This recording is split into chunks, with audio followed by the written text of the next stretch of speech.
Sergio Ramos and Gerard Piqué were more than just rivals. They embodied the battle lines between Real Madrid and Barcelona, and by extension, the split between Madrid and Catalonia. Their El Clásico clashes were infamous, none more so than Ramos' red card and Barcelona's 5-0 demolition in 2010. Every tackle and taunt wasn't just about football. It was about regional pride and deep-rooted animosity.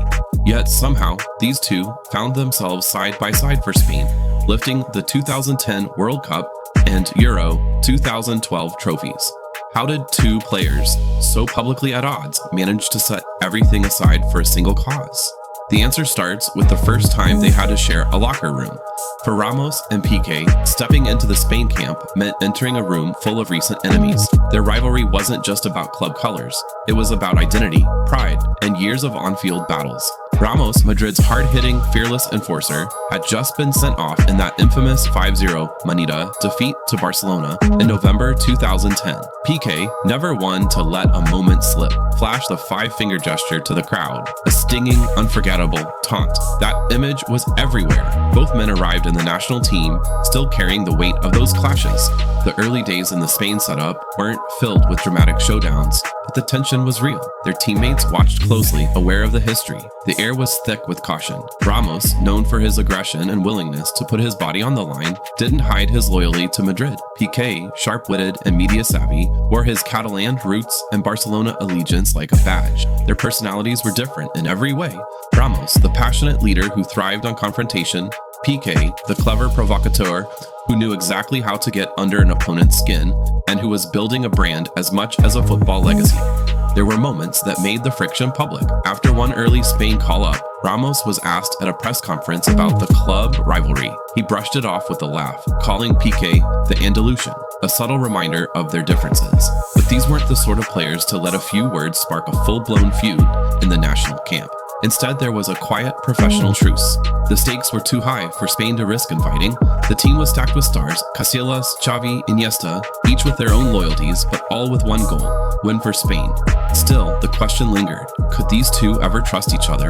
A central defensive partnership requires more than just skill. It needs absolute faith. Ramos and Piqué didn't have an emotional reconciliation.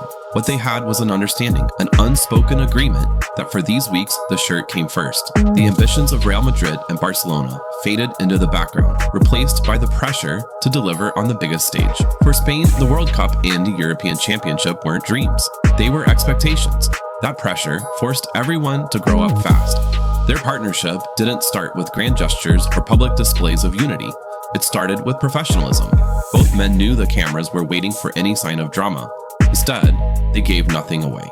The silence was its own statement. Over time, this mutual respect, rooted in ambition and necessity, became the foundation for one of football's most successful defensive duos. But just because they put on the same shirt didn't mean the tension disappeared. Managing two powerful personalities, one a notorious wind-up merchant, the other always a heartbeat away from a red card, would test even the most seasoned coach. Inside the Spain camp, the challenge wasn't just tactical. It was about keeping the group focused and unified when club rivalries ran deep. Vicente del Bosque, Spain's coach during their golden era, understood that managing this squad meant more than drawing up formations. He became the steady hand, the calm presence who could read a room full of world-class players with clashing egos and histories. Del Bosque's approach wasn't about stamping out personality or rivalry. He knew those traits couldn't be erased. Instead, he made professionalism and the pursuit of a common goal the foundation of everything the team did.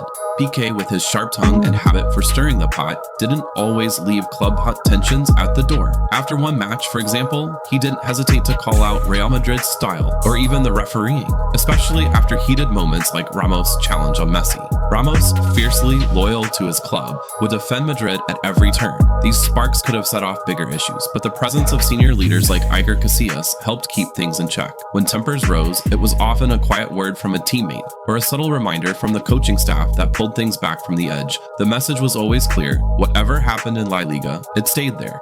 Spain's ambitions came first. Del Bosque's leadership style played a huge role in this. He rarely intervened with dramatic speeches.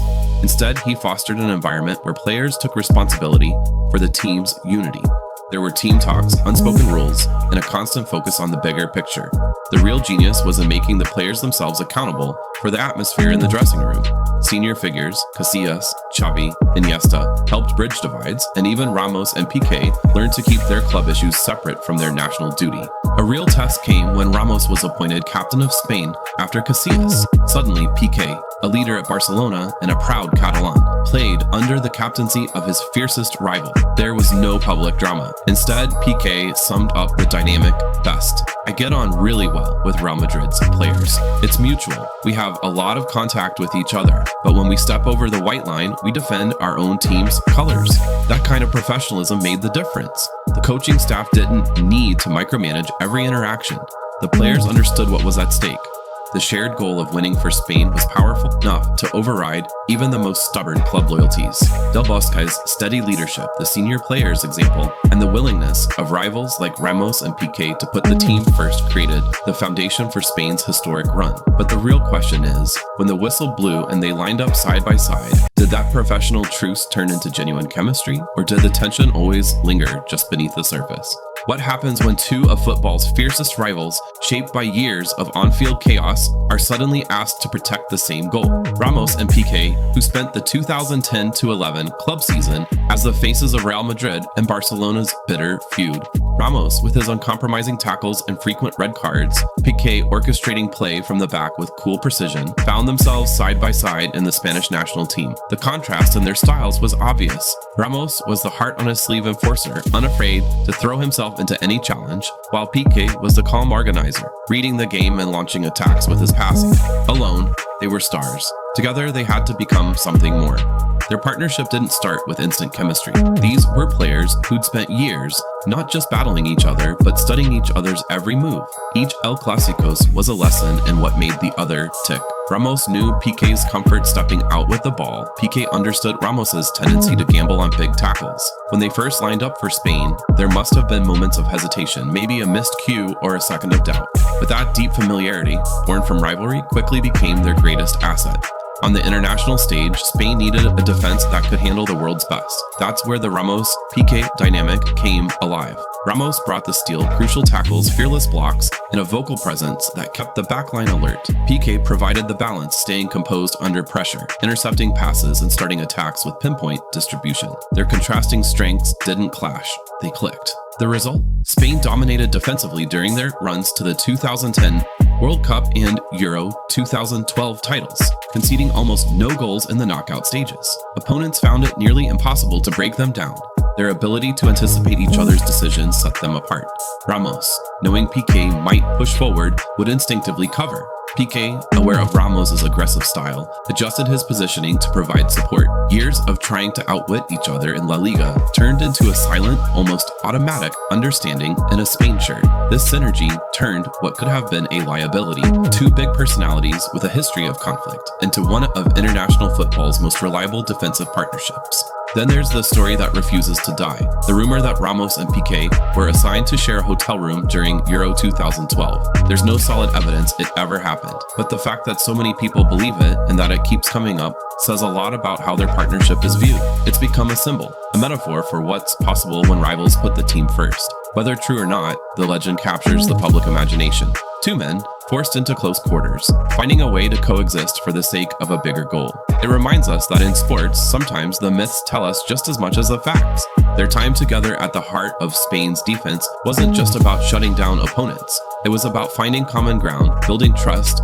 and proving that even the deepest rivalries can be transformed into something powerful when the stakes are high enough. Their story on the pitch set a new standard for what professionalism can look like, even when the history is complicated. Ramos and Piqué show us that success at the highest level isn't just about talent. It's about how you use rivalry to push everyone forward. Spain's national team turned club conflict into a competitive advantage, channeling that edge into historic wins. For elite organizations, this is a blueprint. Harness individual ambition and even fierce competition, then direct it toward a shared goal. Now, think about your own team or business. Have you seen rivalry fuel innovation or collaboration?